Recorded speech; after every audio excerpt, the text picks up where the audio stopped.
This song is for anybody who's been waiting on God's yes.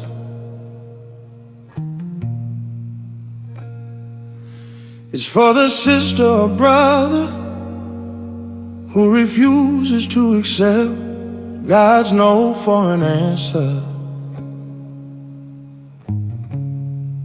God told me to tell you this: when God says no, no one can say yes.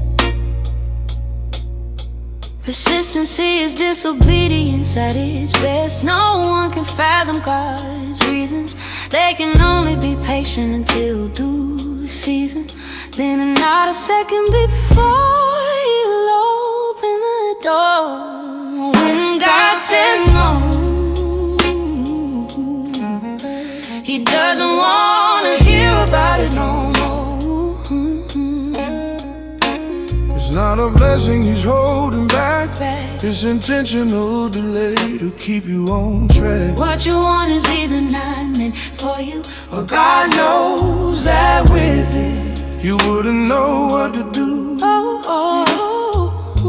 Many years ago I thought the world owed me love, happiness, opportunity, even prosperity. I knew I had to work for it, but I didn't want to wait. I lied to myself, telling myself that I did all it takes. My measuring stick was too short for God. My selfishness told me God was being hard. But one day He opened my eyes to an heart. Showed me the wounds, the reason He set me apart. He kept ignoring my demands, making other plans. The Father knows when to delay or bless. He knows when your life is a mess. When there's no room to receive His yes, He's still grading your test. God's persistent no shows up as silence. Closed doors, repeated redirection, no violence. In 1 Samuel 1 we see God's no in action. When Hannah's desire to have a baby shook her faith, changed certainty to maybe. This is one of the clearest, the most honest picture of God saying no again and again, not once, not briefly, but persistently. She prayed year after year. She was faithful, not rebellious. She was misunderstood, even accused. God did not answer quickly. The no wasn't punishment, it was preparation. Her barrenness wasn't God's absence, it was God's restraint. When God said no, He doesn't want to hear about it no more. When God says no, no one can say yes.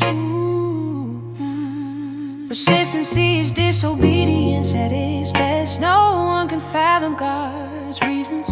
They can only be patient until due season.